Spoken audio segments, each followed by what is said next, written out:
तो इस तरह से दिल्ली के अंदर तो आप सब लोग देख ही रहे हैं कि हर काम के अंदर किस तरह से लेफ्टिनेंट गवर्नर हर काम के अंदर, छोटे से छोटे काम के अंदर टांग अड़ा रहे हैं। और तीसरा तरीका है ईडी। यह अब इनका एक नया हथियार आ गया, ईडी। अभी तक इस देश के अंदर यह कानून होता था कि अगर आपने कोई क्राइम किया तो उसकी जांच होती थी, फिर उसमें मुकदमा चलता था। मुकदमे में तय होता था कि कौन कौन दोषी है, कौन कौन निर्दोष है। जो दोषी है उसको सजा मिलती थी, वो जेल जाता था। मुकदमे के बाद, मुकदमा खत्म होने के बाद आदमी जेल जाता था जिसको दोषी माना जाता था। अब अब तय कर लेते हैं कि इसको जेल भेजना है, तो उसको पकड़ लेते हैं, उसको जेल में डाल देते हैं। फिर सोचते हैं अब इस पे क्या मुकदमा करें, इस पे क्या केस बनाएं। फिर ये केस बनाते हैं और केस बनाने के बाद फिर वो तब तक जेल में रहता है जब तक कि मुकदमा पूरा ना हो जाए और वो निर्दोष साबित ना हो जाए। हमारे देश के अंदर 15-15 साल लग जाते हैं मुकदमे पूरे होने में। तो 15-15 साल किसी को भी पकड़ के जेल, यह भी पीएमएलए जो कानून लेके आए उसमें ही लिखा है कि जब तक उस आदमी को, किसी को भी पकड़ के जेल में डाल दो और जब तक उस आदमी का मुकदमा पूरा नहीं हो जाता, वो निर्दोष साबित नहीं हो जाता, तब तक वो जेल से बाहर नहीं आएगा। ये तो बहुत खतरनाक है। अभी हेमंत सोरेन साहब को इन्होंने जेल में डाल दिया, अभी तक उनके ऊपर कुछ भी साबित नहीं हुआ है, अभी उनके ऊपर मुकदमा नहीं चला है, अभी मुकदमा शुरू भी नहीं हुआ है, अभी जांच चल रही है। लेकिन अगर मुकदमे को 15 साल लगे तो हेमंत सोरेन साहब 15 साल जेल में रहेंगे। और ये तो किसी को भी कर दें, कल मुझे पकड़ के जेल में डाल देंगे, विजयन साहब को पकड़ के जेल में डाल देंगे, स्टेलिन साहब को पकड़ के जेल में डाल देंगे, सीतारमैया साहब को पकड़ के जेल में डाल देंगे, सुखविंदर जी को, किसी भी को भी पकड़ के जेल में डाल देंगे और सरकार गिरा देंगे।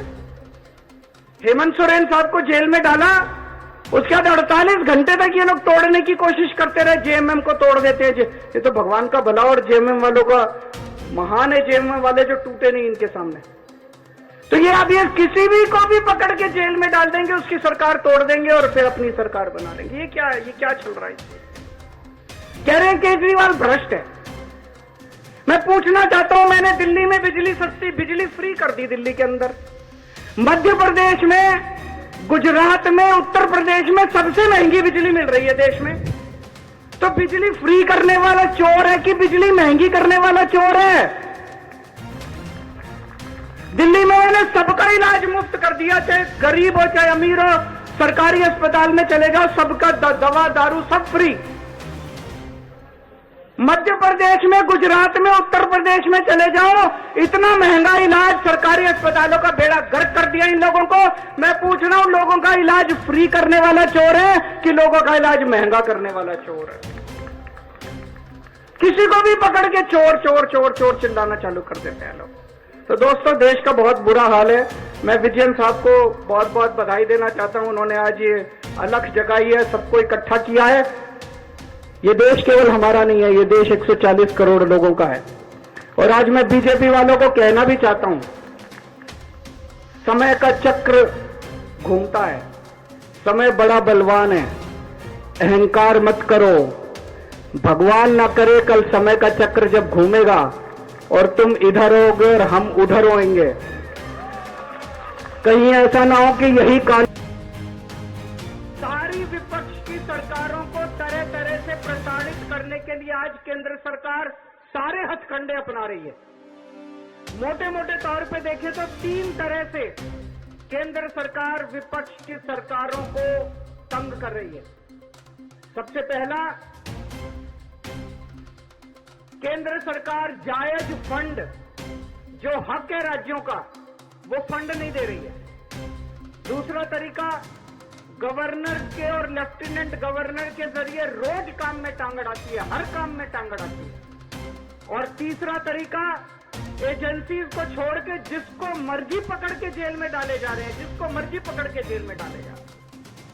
सबसे पहले मैं पहले तरीके पे आता हूं।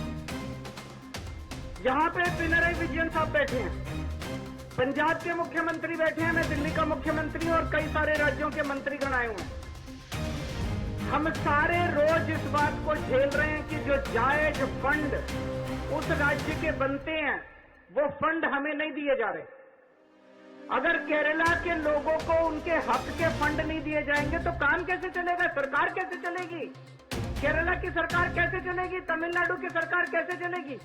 और हम यहाँ भीख मांगने नहीं आए, विजयन साहब यहाँ पे अपने घर के लिए, अपने परिवार के लिए पैसे मांगने नहीं आए, अपने बच्चों के लिए, अपने बीवी बच्चों के लिए पैसे मांगने नहीं आए, वो केरला के लोगों के लिए पैसे मांगने आए हैं। आज पंजाब के मुख्यमंत्री यहाँ अपने 3 करोड़ लोगों के लिए फंड मांगने के लिए आए हैं। मैं दिल्ली का मुख्यमंत्री अपने दिल्ली के 2 करोड़ लोगों का हक मांगने के लिए आया हूं। संविधान में लिखा है कि कितना पैसा किस सरकार को मिलेगा। ये वाला टैक्स आएगा, मैं इनकम टैक्स में था, ये थोड़ा सा ज्यादा जानता हूं इसको। तो कितना फंड, कौन सी सरकार कितना फंड इस्तेमाल करेगी, कैसे इस्तेमाल करेगी, फाइनेंस कमीशन होगा, फाइनेंस कमीशन तय करेगा, ये पैसा केंद्र के पास जाएगा, ये पैसा राज्य सरकार। अरे जो हमारा हक है, हमारा नहीं, लोगों का हक है, केरला के लोगों का हक है, तमिलनाडु के लोगों का हक है, वेस्ट बंगाल के, पंजाब के, दिल्ली के लोगों का हक है, वो हक आप कैसे छीन सकते हैं लोगों का, आप उनका काम कैसे रोक सकते हैं। अगर आप हमारे लोगों के पैसे नहीं देंगे तो हम सड़कें कैसे बनाएंगे, बिजली कैसे देंगे, लोगों का विकास कैसे करेंगे। मैं भी 1-2 बैनर देख रहा था,